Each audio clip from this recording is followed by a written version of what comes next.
These aren't bad. There's some that are like, you see them, right? And you're just like, oh my No, God, wow. yeah, I gotta take that in. Kind of like a strobe. Yeah, it's just like a little too much, but they're fine. We are great. Okay. Ready? Yeah, y'all got food. They wanted to get up and get food. Oh, that's amazing. Okay, cool. So I'll just introduce myself, give a little bit of my background so you kind of know where we're coming from. So my name is Ashley, like Dennis said. I work at the university as a mental health therapist. I also work here as an equine therapist. I also teach yoga and abnormal psych. So I'm kind of all over in a lot of different veins of things. I work with kids with autism both at the university. Kids, they're young adults, but in my head now I'm old enough where they still feel like kids, but also kiddos here as well. So kind of just have like a good background in different university areas. I also work with a lot of individuals with ADHD and help with ADHD assessments, so have a good background in some of that stuff too. So today, do you want to give your background? I feel like you should. Yeah, my name is Belle. I see a lot of familiar faces here tonight. I'm one of the equine specialists here at Trinity. I teach adaptive riding groups on Tuesdays and Thursdays. I've been riding since I was a little kid, so I've been around horses my entire life. Yes. I was also a sidewalker for a year, so I feel like I should put that caveat in too. I forgot about that, and I should. I'll just add in. That makes sense. I add in. So Denna gave me this beautiful learning outcome. So this was what she expressed some interest in from folks. So it's basically just kind of knowing a little bit more about ADHD, autism, which are two of the more common diagnoses that we see when we do AR. And then just kind of how to identify ranges of behaviors you'll see, kind of different abilities of different kiddos, and how do we help them kind of succeed and communicate and just thrive in our program specifically. So that's kind of the best quick overview there. So if you can't see this, I'm also going to send this to Denna so she can email it out if you're interested too, because this is kind of a small thing, but I really like the overlap and the differences that it delineates. So when we're talking about ADHD and autism, there's a lot of overlap that I think gets confusing, so I'd like to clarify a couple of the big ones. So one of the big ones is the novelty-seeking behaviors of ADHD with the they call it mono-simplistic or mono-interested interests of autism.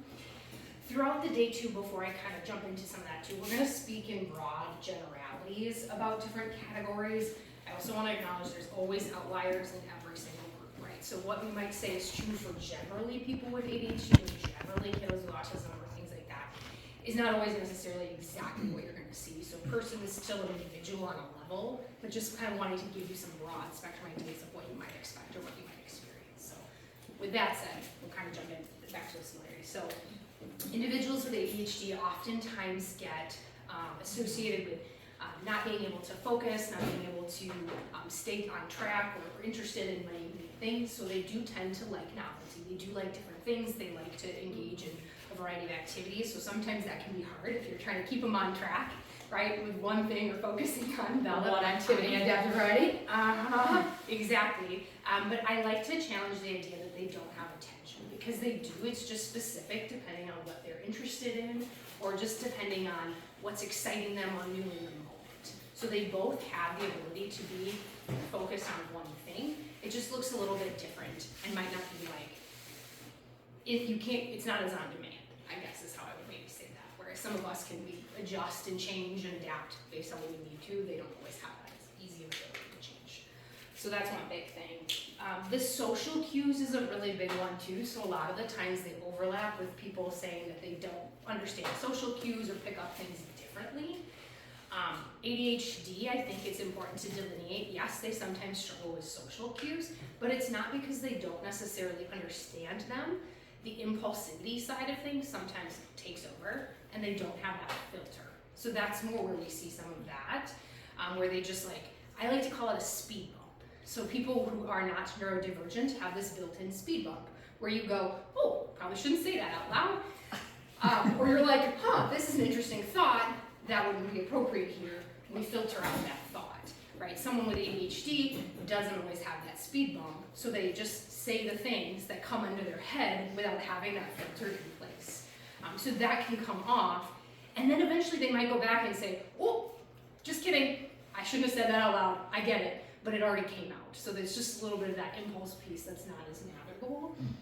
individuals with autism don't understand what is considered like a social norm.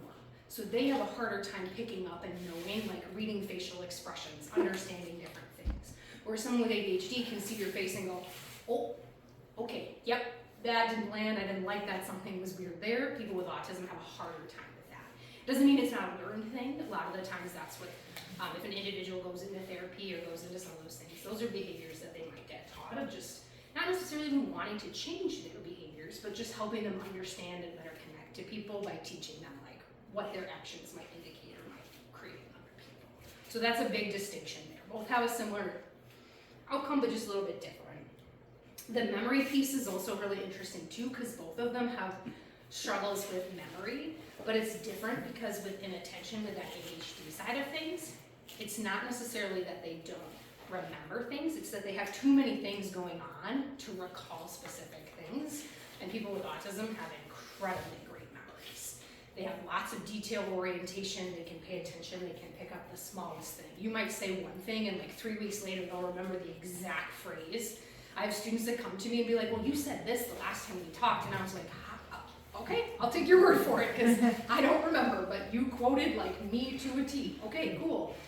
So I'm really mindful when I'm working with people with autism, how I say things, what I say, because I know they're gonna remember a lot of it, and I have to be really careful to make sure that I say things that make sense or that feel good, so I'm not doing that. People with ADHD tend to just kind of flip through things to things to things and have too many things going on that they can't always retain the details. They'll retain bigger pictures, but not as much of those specific things. I feel like we see that a lot too in adaptive riding, is you'll notice, or at least I will notice, a client say something from a few weeks ago, even if it's about the horse's behavior or an activity we did, but I'll notice that a lot in adaptive riding, that memory piece of it. Yes, 100%. The other really big one that I like to touch on is sensory overload. So people sometimes wonder, I think, why individuals with ADHD sometimes struggle with sensory, because it can be one that you don't necessarily notice as much, but if you think about the brain space of someone with ADHD, it's, especially in women with ADHD or girls with ADHD, a lot of it is more internal. So they will have so many thoughts running around in their head that adding one more might be enough to send them over the edge, but you can't see that that's what's happening. And that happens with boys and men too. You can't always see that there's so many things running around, and then if you just add one more uncomfortable thing on top of that, it's like the last straw, right? It just tips them over the edge. So if you're working with someone and all of a sudden they just like break down, or they have a really hard time, or they lash out, it could just be that you had the one last straw, and it has nothing to do with you. It's just like they've hit their breaking point. They've been in school all day, right? Or maybe they had to be with their siblings all day, and then all of a sudden they're here overstimulated. Have to put a helmet on. They could be the last straw. Different texture reins could be the last straw. Yes. Little things like that, which, like Ashley was saying, it's not a fault, it's just that one last piece that might just set them over the edge. So understanding that, Yes. is really important. Yeah. And then individuals with autism, it can be more of a sensory texture Yes. thing too. It just might be too many. They don't have as high a threshold, or just have like a bigger, I kind of call it the ick factor almost. Just like certain things just like frustrate them a little bit quicker. They don't have the same range for those textures and things as other folks do. So sometimes that can be a big piece too. I feel like would that go with noises as well? I feel like Yes. certain noises with the autism might set one off quicker than someone with ADHD. 100%, yeah. And especially because with ADHD, you sometimes don't even pay attention to a sound long enough for it to bother you. Unless it's like, it's like, this is that both and, right? For some, like, they move so quickly that it doesn't bother them. For some, it's really hard to not focus on that one sound, right? Especially like if you're doing sessions with the door open, it might be really challenging for the kiddos to pay attention then, because they're like, well, what's happening out there? Like, I hear things. Dog bark. The dog barks, Anything. the birds. Oh, Horse whinnies. Yes, they just kind of get all over the place, or that lose that focus in different areas. So those are some of the bigger ones that I tend to see. The change and routine adaptability piece I always like to touch on too. So individuals with autism do tend to be a little bit more rigid in their routines and have a harder time adjusting with the transition.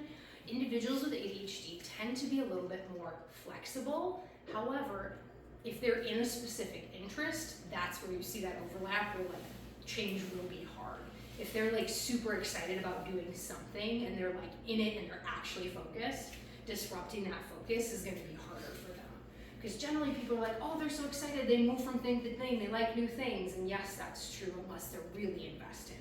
And I think that makes sense when you think about, like, very rarely do they get to fully engross themselves in one thing. So when they finally are like, yes, I'm excited, I'm doing something, I'm getting progress, I'm doing the thing I want to do, us asking them to change directions when they're finally like following through with something can be really hard. So just kind of meeting them in that place of like, I know this is really hard, I know it's going to be a shift, but we're going to try to do this new activity and come back to that later too. So I think those are the biggest ones.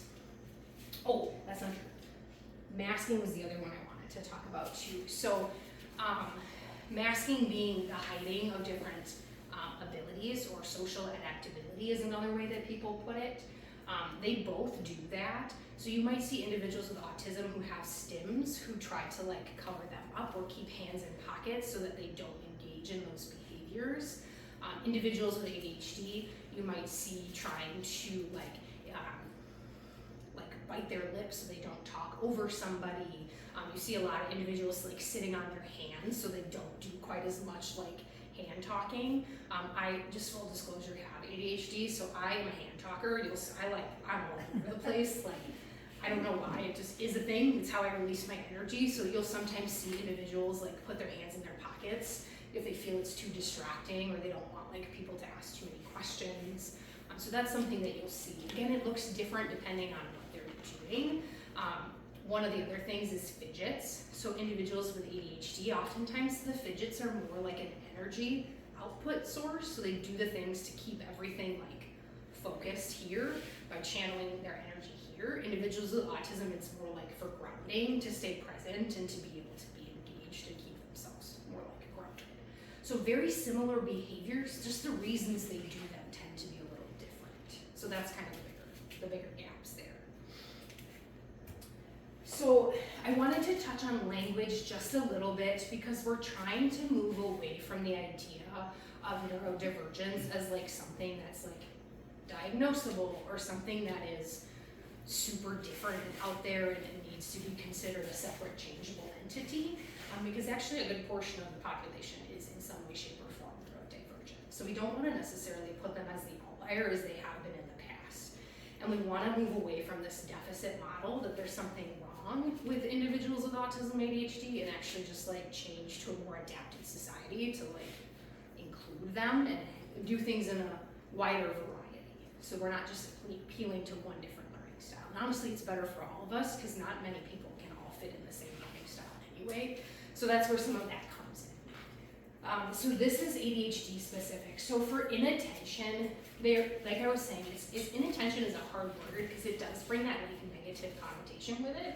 So what they really like us focusing more on is like context attention. So they have like something that's really interesting to them. You could also call it specific attention. So they have the ability to focus and do things. They can get things done. They're productive members of society, right? The inattention piece implies that you couldn't get too many places. So it's just saying they have more specific context for what helps them. The hyperactivity piece is, they say high energy instead of hyperactivity. And a lot of it is just like I said, trying to move away from language that has that negative connotation from the past. So high energy or needs specific energy is also fine. So like saying that they need, if you were to say needs high sensory, has high sensory needs, or like high active energy, you could say to like needs, how would you say that? No, you would say needs energy release would be how they would say it, right? Had to think about that one for a second. So that you just kind of put a need to the energy, right? Needs a sensory release would also be fine too. Impulsivity, I like this one. Fast processing and action bias. So fancy words for they do things really quickly and they prefer to get things done and take action and move. And it just sounds a lot nicer than saying they have problems with impulse control. And even though sometimes that is true, especially when you're talking, right? You don't always say things, you don't think things through, you do things that you're not necessarily supposed to do. It's a nicer way to say that too. And it just gives you it feels like a little bit more actionable when you say it that way too. If you say that they are action focused, okay, great. Now I know how to work with them because that just means I need to give them more actions. I need to give them more things to do instead of just saying like, oh, well, they have too many impulse control issues, so we can't do as much with it. So I feel like some of that is helpful too. Poor motivation, switching to like dopamine driven. I always say like needs driven is also fine because not everyone knows what dopamine is. And if you tell a kid you're dopamine driven, they might be like, what is that? And it's hard to explain brain chemicals to young kids sometimes. But we can say needs driven too, or sensory driven. So again, if we go back to that, then we can also know how to work with a kiddo. So if a kiddo is sensory driven, what are the things we can do to help make that environment a little bit more friendly for that kiddo? So if it's helmets, what can we do to make the helmets easier? Do they get to pick which helmet they have? Can we give them a helmet that has, what have we done? We spray it out first so that they know it feels clean. Sometimes they like to put it on or they like to strap it because us being close and like doing that strapping action for them can sometimes be too much. So like asking if they would like to strap the helmet, they would like to put the helmet on. Picking the helmet is a great example. Or like you could pick this or this helmet. Like if it's, they need not the extra large and they do need the small, like give them that medium or small option. Yeah, exactly. And then disorganization is a big one. Where I think this one is good though is like visual structure and environmental scaffolds. So instead of saying they're disorganized, they just need a different type of organization. So that's maybe adding baskets with visuals, right? That's maybe changing the environment so that there's room to run around in a space instead of saying they're disorganized. Like giving them buckets instead of like keeping their clothes in buckets versus like having them fold them and put them in a drawer, right? Just kind of changing the environment so it doesn't, because not who needs their clothes in a drawer versus a bucket? Like it's not the end of the world. They don't need dress pants, you know, like they have wrinkles. Nobody cares about them. So that's kind of for that. For autism, we're switching away. A lot of folks are used to the high functioning, low functioning autism cues. I saw cringes and I agree with you. I don't love that language. So that's why we're trying to move away again to the needs. So you say high needs, you would say high sensory needs. You could say like low energy needs. So trying to shift it to that language instead of saying high functioning and low functioning, because it's just very demeaning. If you say someone is low functioning, you could say needs high supports, also would be fine. That way you can indicate how much help they might need in a situation, but that way you take some of the stigma out of it and you're not implying that they're not as capable. Because you've worked with kiddos here before, right? They're very capable, very smart, they know what they're doing. So we don't want to kind of put them on that lower level. Person first language, I wanted to put this on here too because there is a debate right now about person first language. So in the world of autism, there is a movement that really doesn't like behavior modification. So there's a bunch of individuals with autism who are against ABA training, so that advanced behavioral change. And there's a reason for that, and their argument is there's nothing wrong with me. I am perfectly fine how I am, and y'all just need to adapt to me, because why do I have to adapt to you, right? And I think there's something very fair in saying that, because we all have a wide range of neurodiversity, right? And it's not fair to tell them that they are wrong just because they are the minority in the population. So that's where that changing from that deficit mindset is, where we're trying to include them and make things more accessible for all, so that they don't have to change who they are. There's also the benefit to ABA in the sense of what I was saying earlier with social cues. So if we're teaching them to better understand neurotypical people, that's very different than telling them they have to fit a neurotypical mindset. So we want to teach them, like, if you say, because they're very honest, right? They tend to be very honest. So if they say, like, you look fat today, which is something that has happened to me before, right? Like, I'm gonna know, like, I give my students grace. I know why you're saying that, but we can explain to them, hey, this is not something that is a typical conversation because it's a taboo in our society to talk about body sizes. So you could say this, this, and this, or you can say that, but here is how people might respond to you if you say that, is very different than telling them, like, don't say that. So you give the autonomy back to them to make those choices of how they want to interact. You just also tell them what might happen if it's gonna happen, right? Person first language, so then comes out of the movement towards trying to be more autonomous with this. So An example of person first language is saying a person who has autism, or a person who has anxiety, versus an anxious person or an autistic person. People with autism are split on this right now. There are some people who say, I actually am an autistic person and I am okay with that, and I would rather you call me that than a person with autism. There are some people who are like, this does not define who I am, so I'd rather say a person with autism. So this is where I just encourage you to reflect back the language that you hear from your participants. If they say like, I'm an autistic person, use autistic person. If they say person with autism, we use person with autism. Same with any mental health diagnosis. Same with any diagnosis, really, right?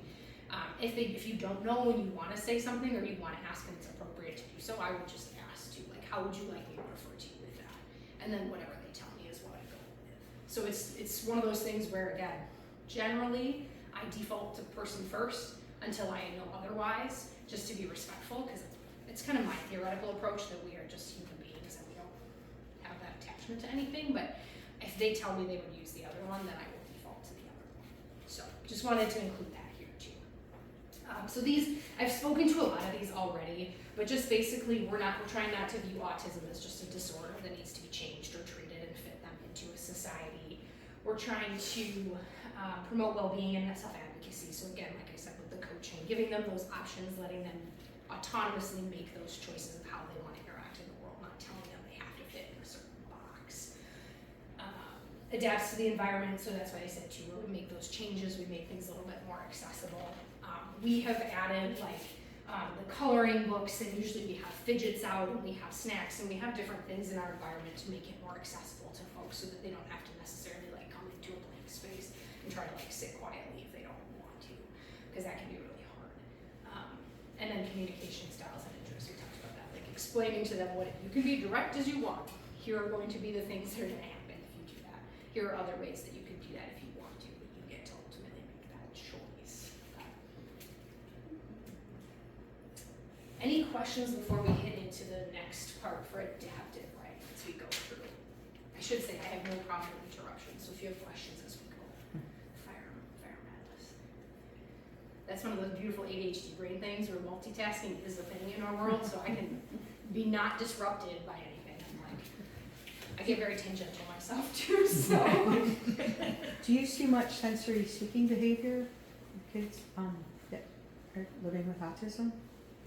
Yeah, it depends. I think that one's a little bit dependent on the person, I think. And I think it depends on the environment too. Like, if someone has a lot of access to different sensory things, it might not seek it out as much because they have that variety. That being said though too, if someone has too much sensory input in an environment, they might be less likely to seek it out and might start to develop that aversion to it. It just really depends on, everything depends on their environment and what they've been brought up with, I think. So if they had too much, they might go away from it. If they had enough, then they might feel a little bit more okay with it because they've had exposure. So it just kind of depends. It's a hard one without knowing like the specifics. So I think it's just an individual. Yeah, that's a good question.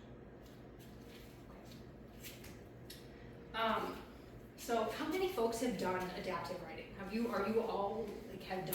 Okay, most of you have done.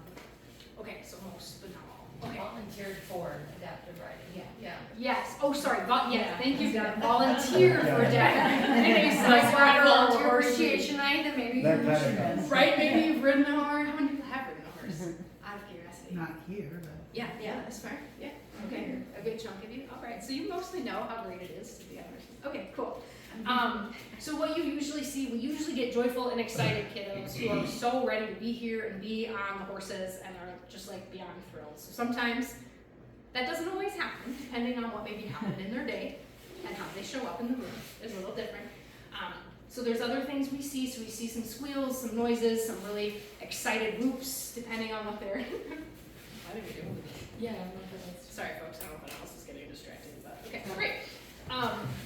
You'll see focus on other areas, like we mentioned, kind of feeling a little bit more all over the place, not as exactly in tune to that activity. We talked about the flapping hands, the stimulation movement, sometimes kicking, bouncing, all sorts of these things. I won't go through the entire list. But some sensory overload with the helmets, we see that. So there's a lot of different behaviors that can show up in the room. Okay. Grabbing for volunteers is a fun one. See some nods. Yes. We'll talk about this at some point too. I started as a sidewalker here. I realized that I've been here for 8 years actually, because I did a year as a sidewalker before I was a therapist. So I had a kiddo kick me in a session. And it's actually funny because it's how I got my job as a therapist here. Because when the kid kicked me, I just put his leg down and I looked at him and I said, just so you know, we don't use our feet, we use our words when we need something. Can you tell me what you need? And the ES at the time was like, what do you do for work? I was like, I'm a therapist. She's like, we need more of those, let's talk. And I was like, sweet, okay, this is exciting. So, but what happened with that was he was kicking to try to communicate he wanted more independence. He didn't want me there anymore. And he had grown up to the point where he was ready to do the riding without a sidewalker. And so we were able to have that conversation and figure that out. We just had to also talk about how to appropriately communicate that you don't want me there, right? And kicking is not the way that we do that. But I didn't take it personally. I was just like, hang on a minute, what are we doing? Like, things are happening here. So, okay, go back. I really like to view our clients as the experts. And that's kind of just the approach I take in anything. Anyone I work with, they are the expert. They know themselves, they know what they need, they know everything. That kind of can be kind of challenging in an environment where we have to set up some rules and we have to have safety bounds. We have big horses with big feet. They can't always necessarily run up and be the expert by knowing that they want to roll and hug their horse and do all the things, right? So generally speaking, they are the experts with the exceptions of safety. I always like to say, how many folks know the golden rule? Like the treat people how you want to be treated kind of a thing. Okay. I prefer the platinum rule, which is treat people how they want to be treated, because we don't always know how they necessarily want to be treated or that what we want is going to work for them. So I always also add in there, let's embrace our humility and know that we don't always know what the best in the scenario is. And sometimes it takes getting kicked to know what is better in that scenario. We're hoping that's not irregular, but it was very humbling for me because as a therapist at the time, I was like, oh yeah, I'm great with kids, I know what I'm doing, and I still got kicked. So I had to like be okay with that, and then again, not take it personally. It wasn't anything I did wrong or anything that happened, or even the ES did wrong. It was just kind of what happened in the communication that's there. So knowing that, so even if we show up, we're teachers, we're special ed professionals, we've worked with kiddos, we just still gotta embrace that humility that we're still showing up in a different space. Knowing our own biases and challenging stereotypes. So this one is just more like, if you've worked with kiddos before, you probably know some of these things, but making sure to engage with them directly. We're not assuming they're less than or not as capable as other kiddos, giving them an opportunity to show us that they have the ability to do the same things. Sometimes we see that people with autism are just kind of treated like they're not aware, they're not knowing what's going on, or you maybe talk to somebody different. I will give you my more embarrassing story, and I don't love to admit it, but I like to share it for normalization, right? When I was in college, I went to one of my best friend's weddings at the time, and they have a brother with autism. And I wasn't even thinking about it, and he introduced me to his brother, and I looked at him, my friend, and said, oh, well, how old is he? And he looked at his brother and said, how old are you? And I said, oh my God. Because I just assumed he wasn't verbal. And that was on me. And I really don't love that story because, therapists, I'm better than that. But also, we're human and we have those different things that we grow up with, and we just don't always realize that it's there. So kind of taking time to own those things. And have I ever done that since? No, because I had a nice, embarrassing moment at a wedding, and it was good. It's humbling for me, which is good. So I always like to own that we do sometimes have those things. And we don't want them. They're unconscious sometimes, so just trying to be aware. And if people point them out or notice them for you, I always try to be generous, right? And thank you for telling me, giving me that feedback, I think my friend handled it beautifully, to be honest. He didn't yell at me, he didn't do anything. He was just like, hey, by the way, I picked up your cue, thank you, appreciate that. One of those ADHD moments where you're like, yep, I'm not gonna use the speed bump there. The other two that are really important is, it's called the inspiration or the tragedy trap. So the idea that like any person with a disability is some way, shape, or form like this amazing, heroic human, or like an inspiration for the fact that they're coming out here and they're riding a horse and they're beating the odds and doing all of these things. And it can be very kind of minimizing and insulting to individuals when they're just like, I'm human. I'm just like a normal, everyday human who's living my life. You don't need to put me up here on some pedestal or make me like a newspaper ad. Like, I just want to be treated like I'm everybody else. So that's a big one. And then the balance of not assuming they can't do things with recognizing they're the expert and what is enough for them. So to that idea of like, if they say like, this is it, this is what I can do for today, sometimes we do want to give that nudge, but if they say like, this is it, this is what I can handle, we want to really respect that and be like, okay, great, you've decided this is what you can handle for the day too. And that might look all different in adaptive riding. Like we might have a kiddo who is a little bit more handsy. If that escalates, that might be their cue to us that they're all done for the day. So in adaptive riding, you'll see that in all different forms, which I'm sure we've kind of all seen here and there. Absolutely. So for best practices here, these are just different things that are helpful for when you're interacting with a kiddo. Oftentimes we find getting their attention first can be really nice. Sometimes we think that if we're talking to them, they're paying attention to us, and then sometimes they might be over here, and we're like, why are they not answering? Well, they were over here, not with you. So trying to get that eye contact and making sure they're focusing on you before having those conversations can be really helpful. Talking nice and slow. I know that is something that I struggle with sometimes. I'm like a quick, especially when I'm trying to move quickly or do something or try to rush a kiddo on a horse, I can be like, come on, we gotta go. You're feeling behind. You're trying to ease down with some of that. And then waiting like 5 to 7 seconds is kind of a nice range to give them time to process what you're asking before like redirecting them again to you. It also helps them not feel as rushed too, and they can process what you want and take the time to get into whatever you've asked them before repeating. I feel like we see this too a lot in adaptive riding. Like if someone is maybe tilting one way or the other and we ask them to sit up tall or straight in the saddle, like giving them a second to process that, understand what you're asking, and then perform that task that we ask them to do. Yeah, absolutely. And then we like to focus, there's a couple of just like more clinical, they call them clinical skills with communication. Activity focused language is the fancy way of saying that, but just asking them to focus on what you're wanting them to do and keeping it brief. So if you want them to, yes, very brief, walking feet, right?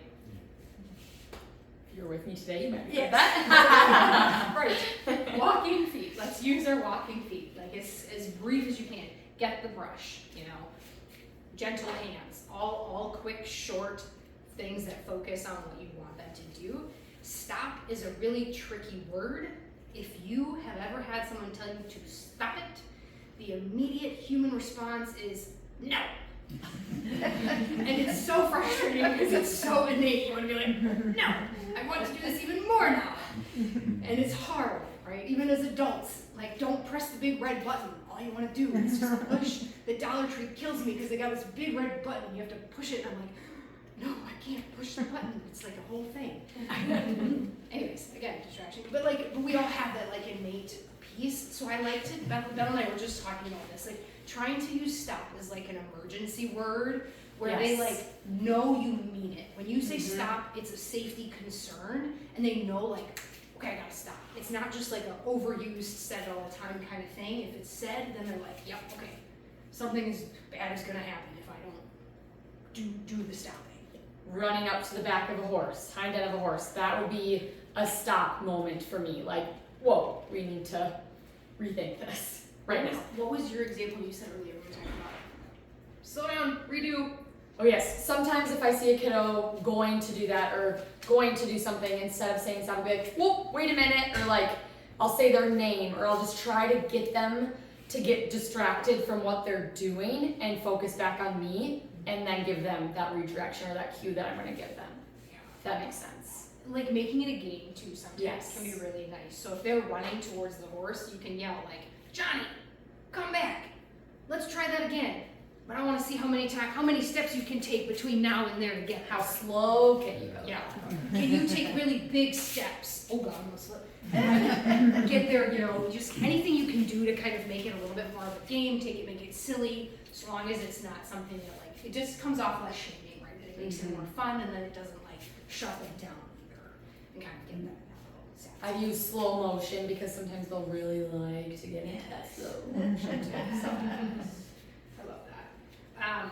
First then language is helpful for redirection a little bit too. First we're gonna listen to directions, then we can go get on the horse. Just telling them the order of things, again, liking routine, liking to know where they're going. If they're having a hard time, first we have to get the helmet, then we can get on the horse, right? Just giving them the order of events that are gonna happen can sometimes be really helpful.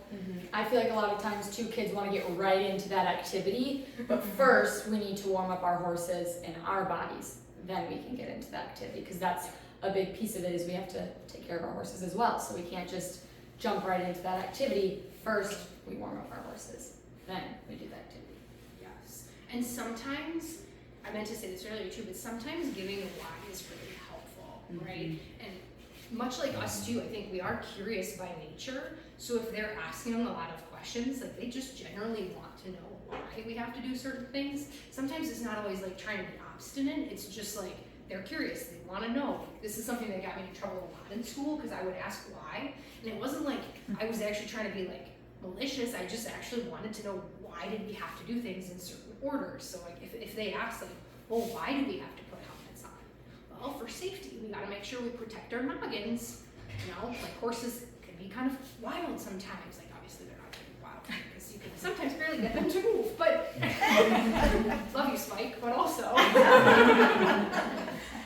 yeah, but just kind of giving them that explanation of like why it's helpful can be kind of nice too, right? If they want to know why we have to do a warm-up lap, well, because we got to warm up our bodies before we move them so that we don't hurt ourselves, so that we feel more comfortable when we're doing it. Like, because sometimes, yeah, that's huge. They might actually literally just want to know why we have to warm up our horses. Just like if you're going to go play a football game, you might have to do some stretches first so that you don't pull a muscle out on the field. Yeah, exactly.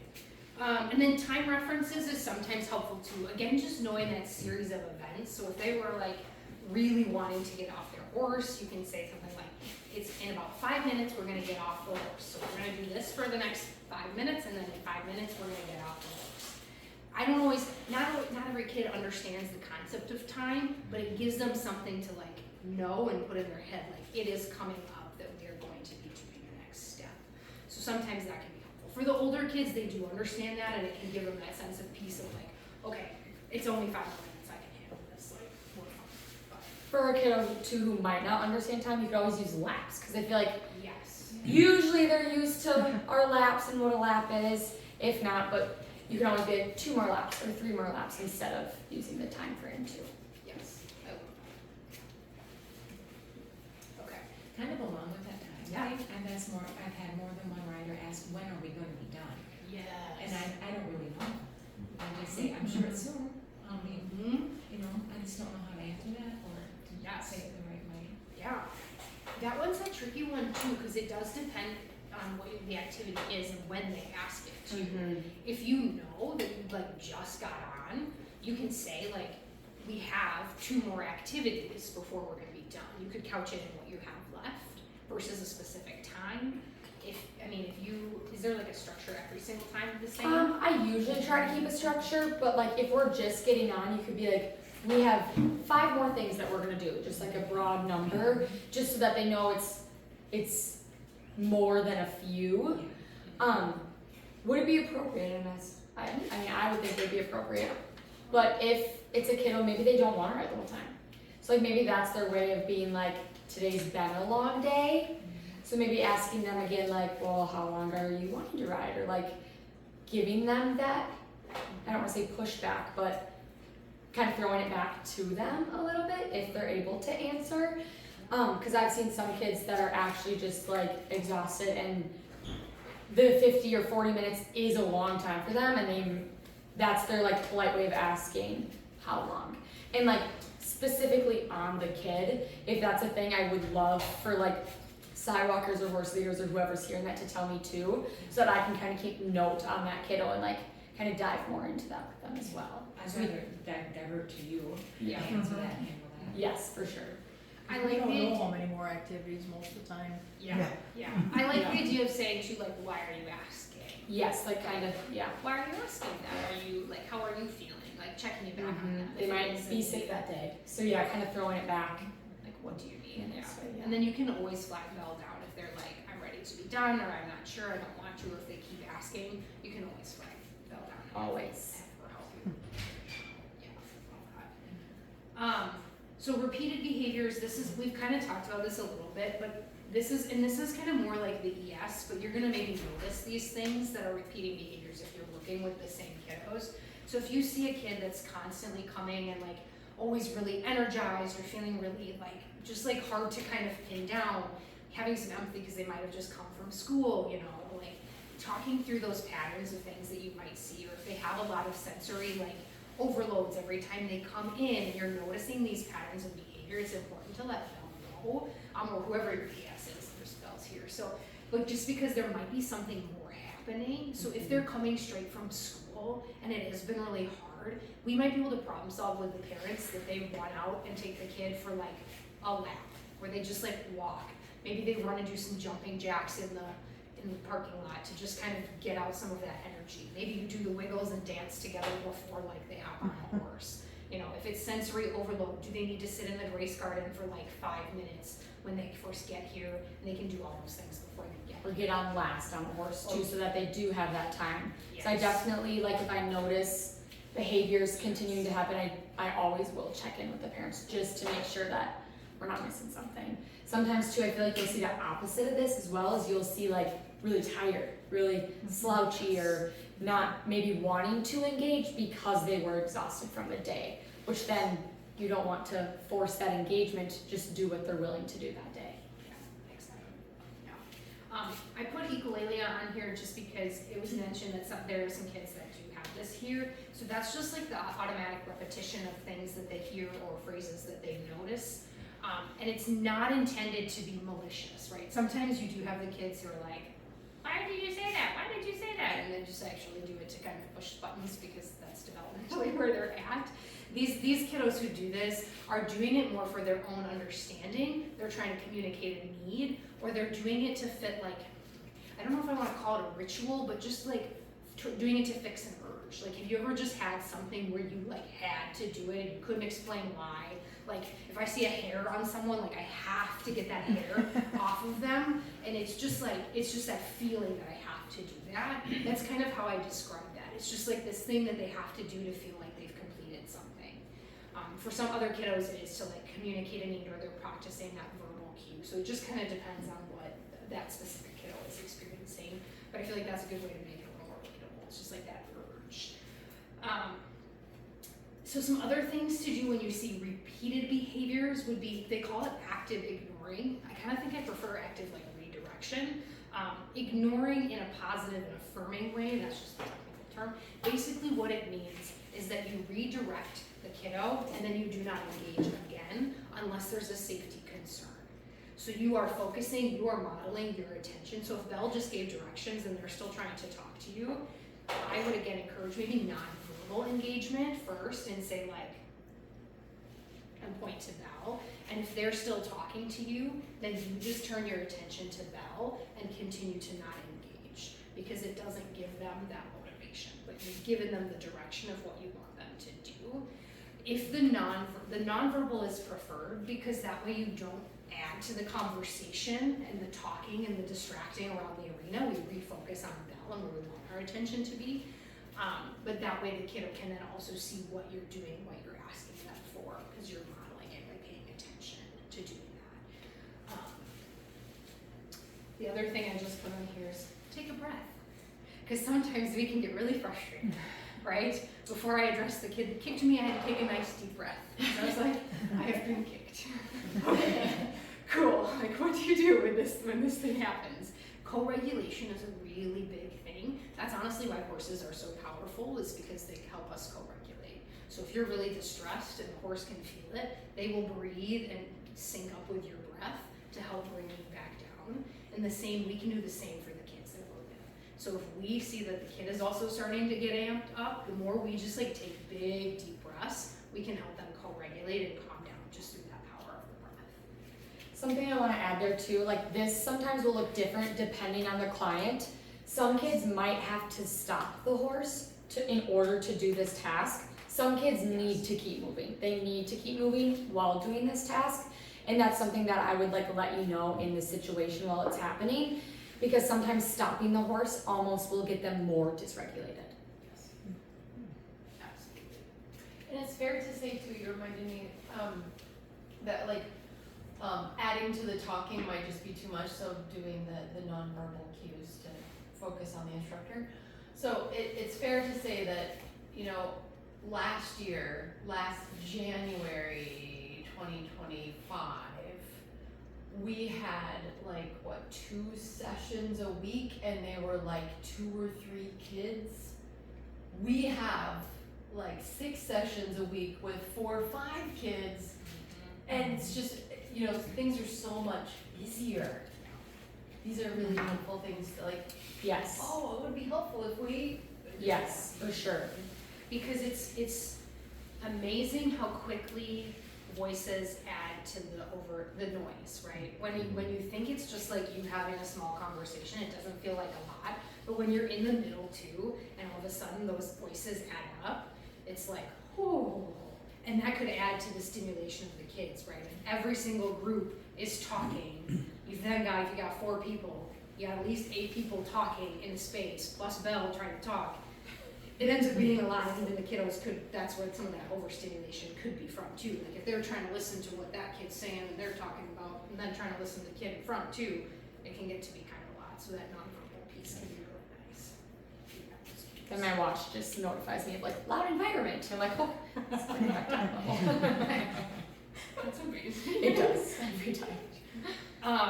So a few more tips for redirection. So we said this, take a deep breath. Sometimes doing it together can be really helpful to prompt them, like, hey, let's do this together. I love wave breath.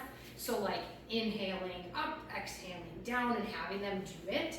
If they don't want to like do that like in front of other people, they could do it small, they could do it like in the sides, or they could do it up the horse's neck, where they like inhale up, exhale down, because then you're hitting 2 senses, you're getting both like that touch in there too. So that can be kind of nice, just to add that visual again, just more cues, more senses, everything is really great. The wiggles, I'm obsessed with the wiggles. You just literally do this. It can literally be whatever. Shake it off. Shake it off. Do your thing, right? If you notice they're really antsy before getting on the horse, maybe do it together to make it feel less weird, and just like, I've literally had my college students get up and we wiggle in my office, and they're like, what the hell am I doing? We're like cleansing our nervous system right now. Like, I love somatics. Let's get in it. The vagus nerve we don't have time for, but it's really cool. It really helps. It just re-regulates, resets, and you can tell them like, let's shake off anything that came in here today, and we're just gonna have fun with our horse. And then you're ready. Helpful phrases. These are just kind of some things we put on here. I think we've said a lot of them, like let's use our gentle hands. I'm not a huge fan of comparison, but I think in this group of people, it's more helpful to like see how other people are doing it for modeling. So if you say, oh look, Johnny, do you see how Bella is doing this with her horse? Let's try to do that too. So you're showing them behaviors you want to see. You're not saying like, oh, Bella's doing it better, but it's like, look how she's doing it. Let's try to do that. Because sometimes that visual learning is a little bit more helpful. Using our reins maybe would be one too for kiddos that Yes. just looking down they might not realize it, but then looking across the arena and seeing somebody else do it might make more sense. Yes, absolutely. The mistakes one too, if you notice kids getting frustrated, especially as you get the older kiddos, like giving them that encouragement, like mistakes mean you're trying, you've got this, it's okay, how can we learn from this, what can we do next time, kind of some of those encouragements, that reinforcement too, and normalizing that it doesn't have to look like perfect, it doesn't have to be great, okay? The big safety concern too, that's just throwing that in there too, so if for some reason something feels unsafe at any point, or the kid is like really dysregulated, or they're talking a lot and they can't seem to calm down, always go to your BS. Slow the horse down, wave them down, and have them help you assess the situation. You are never alone in that arena. There's lots of people there to help you too. So at any point, if that feels like an necessary thing, that's always good. Emphasis on the never alone. Yes, yes, literally never alone. There's lots and lots of people in there. So one thing too that can be really helpful as an alternative to stop is doing that positive reinforcement side of things. So if you're trying to find ways to engage with the kiddos, because we know that's also really important and helpful, is to talk to them and keep them engaged and focused, we want that positive praise. So a lot of the times you're either working with the same kiddo or a kid you've seen before in groups. So trying to notice patterns that you see from week to week. So if they got, like, if they're doing a trot and they got further than they did the last time, hey, you did such a good job, you made it further this time than you did last week, you know. If they listen to a direction, high five, good job, that was awesome. You used your listening ears, we love that, that's so cool. Kind of anything you can to notice all of the positives, because the more we talk about the positives, the less room there is to acknowledge or find the negatives. And like the specifics with the positive, how you were saying, like, we used our listening ears, or we sat up really tall in the saddle today, like saying what they did good also will help a lot. Yes, that activity focused language to what they were doing. So yeah, high fives or elbows or fist bumps. Some kids don't like to touch, but the elbow is always a good option. Air high five. Air high fives are great. Any of those kind of things. Thumbs ups are awesome. We love thumbs ups. Things like that. So celebrate the wins. We said that too. So just noticing. You gave really clear directions to your horse is a good one, like so that they know how to communicate or give directions. If they're not one that usually talks a ton and they talk, really good to say like, nice job using your voice so that your horse can know what they're doing. Things like that. Carla said this too when we were talking about this, and I think it's worth addressing here too. 1% better is the goal. So we want to set that bar at 1%. So if you do 1% better, and this is just literally for life in general. If we're doing 1% better than we did the day before, we're going to take that as a win because life is hard. It could even be 0.5%. Like if you get 0.5 from that kiddo, that's a win. Yes. Think of it like, might not make as much sense, but like horse training, she kind of referred to that when you're training a horse, a dog, anything, like you can't ask for 100% or you're gonna get really mad, right? If you're asking 100% from that kid, you're gonna get really frustrated when you're not getting 100%. 1% is all we need. 0.5% is all we need. Just that little baby step will make huge progress given a couple months. Yes. Yeah, absolutely. We're playing the long, it's delayed gratification, right? Which is the harder thing sometimes. So that reminder of like, okay, 1% adds up to be quite a lot when we get towards the end of the year if we do that. This is just some helpful, unhelpful things.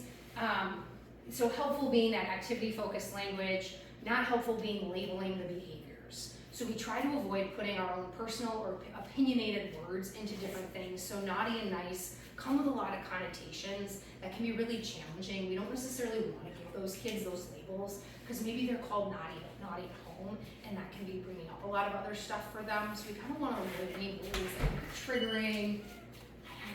They also might think if the horse is being naughty that it's being silly. So like they might not realize that the horse might be misbehaving. They might actually think it's funny. So like kind of just refraining from those because they might not actually understand what the horse is saying or doing. Yes, 100%. And good boy, good girl, I try to avoid too, and I like the swap of good job. Like, that was a good job, you did a good job doing this, right? We focus on that activity, so we take it off of them. So, because sometimes if you say like, oh, good job, good boy, good girl, then if they don't do the next thing the right time, then they're bad, right? So we don't want to, in the moment, good boy, good girl sounds great, but then if they're not that the next time, we're like, oh, we're instilling some of that icky feeling a little bit. So that can be where those are helpful. Staying in your role, that can be kind of challenging sometimes, but I like to just reiterate that reminder of like, you are either sidewalker, you are horse leader, depending on what your situation is for the day. So if you've worked with kiddos and you've done a lot of work in SPED, or you've done like different like teaching elements, or if you have history with any of this stuff, like the reminder to be like in the role, you're redirecting, you're deferring to the ES, so keeping that attention on the activities in the room. We don't necessarily want to try to like do speech therapy with the kiddos as we're like walking them around, or we don't want to try to like overly correct behaviors if it's not necessary in the moment, right? Because that's not our job. They've got professionals, they've got therapists, they've got other people who are helping them work on those things. Our goal is really just to redirect them to be present in the activities that we're doing. And if you're doing the horse leading, trying to focus on the horse. If it's just you and the horse, some client engagement isn't a bad thing either, because you don't want the kid to sit by themselves on the horse. Yeah, and I'll usually mention to you too, I'll mention to the client and the horse leader that if the client has a question and I'm in the middle of speaking, they're more than welcome to ask the horse leader, because you don't want them to feel like they're lone soldier up there. You want them to be able to come to you with a question, or maybe they want to talk about their day because they want to start talking a little bit. I'm totally cool with that, and if I'm not, I would definitely let you know.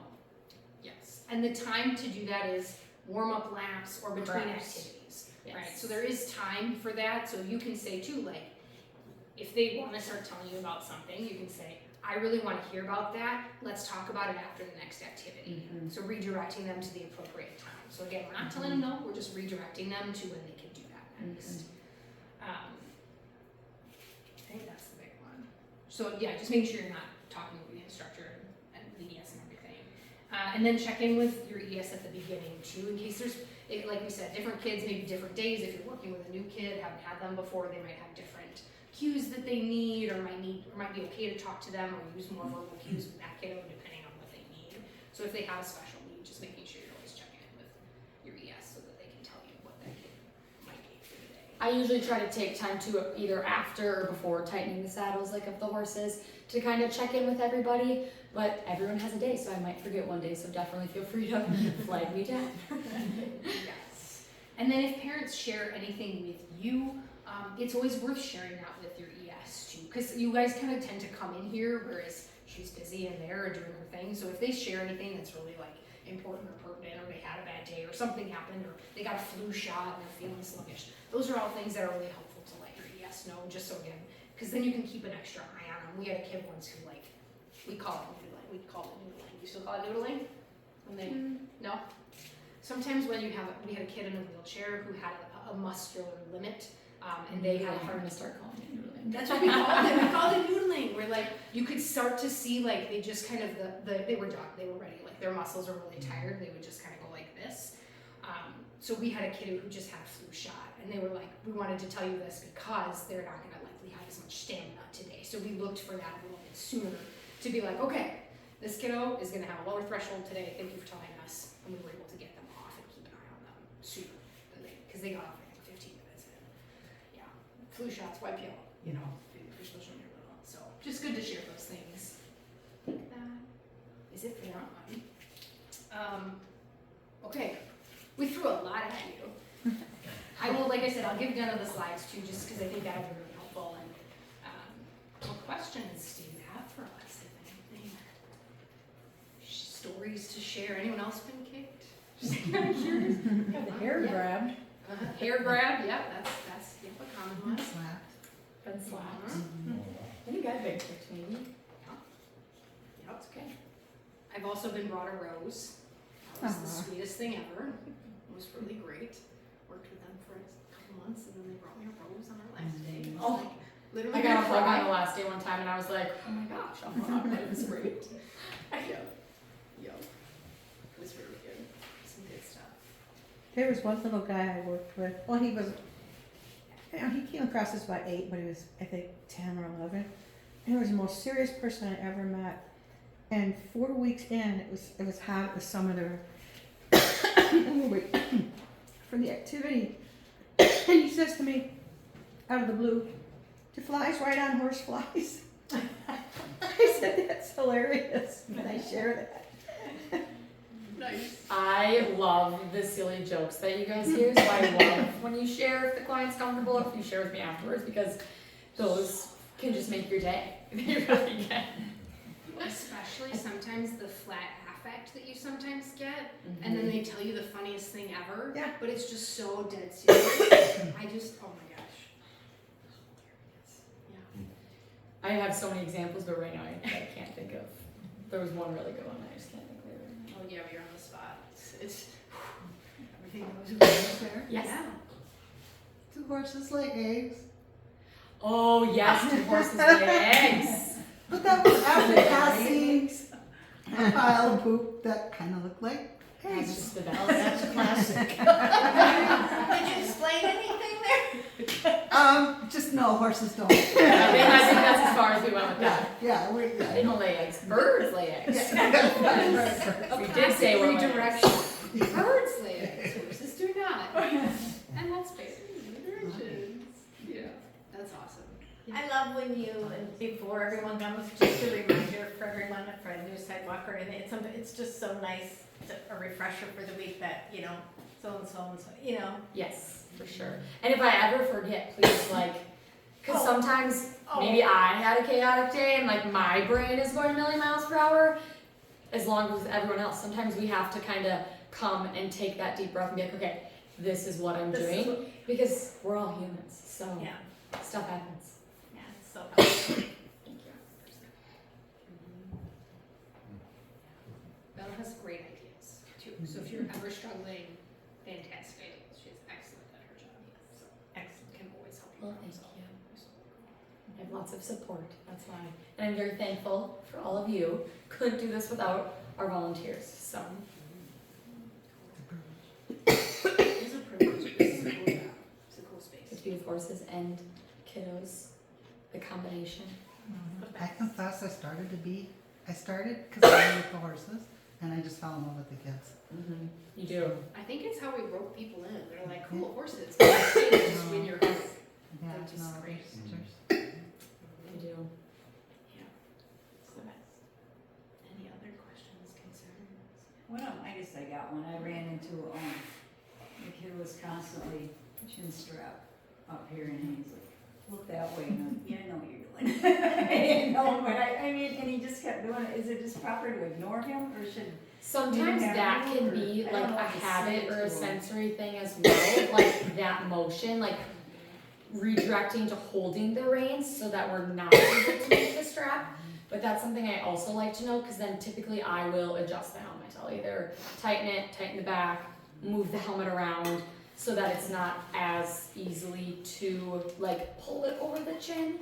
But definitely like redirecting to holding the reins, because sometimes it is that like just motion of moving it over their chin. Maybe they're anxious that day. Maybe they did have a longer, hard day and they just are a little bit more on edge. So definitely just like letting me know. Because it was, I'm bored, and I'm like, it'll get better. I mean, I don't know. It's gonna Yes. get fun. Sometimes if you have a kiddo that maybe says that, letting me know without like interrupting the session or like saying it in front of them, but then also sometimes that might be a time to be like, what did you do today?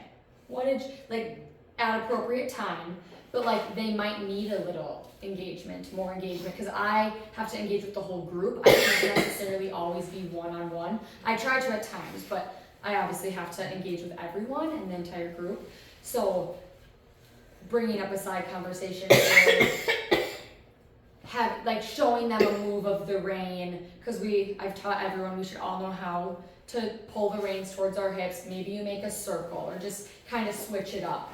And like I will see what you're doing. We have some horses that when they're going around and I'll do the musical walk on and rolls, and sometimes I'll try to be tricky and I'll stop it really fast. Some of the horses don't like that, so the horse leader might keep walking and I know what they're doing. I'm okay with that because they don't want to make the horse upset. So if you are walking around and you guys need to start zigzagging, start zigzagging.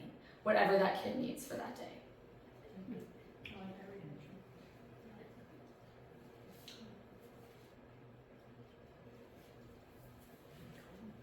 If nothing else, we'll be here for a few more minutes, grab some extra snacks. Yeah. Thank you very much.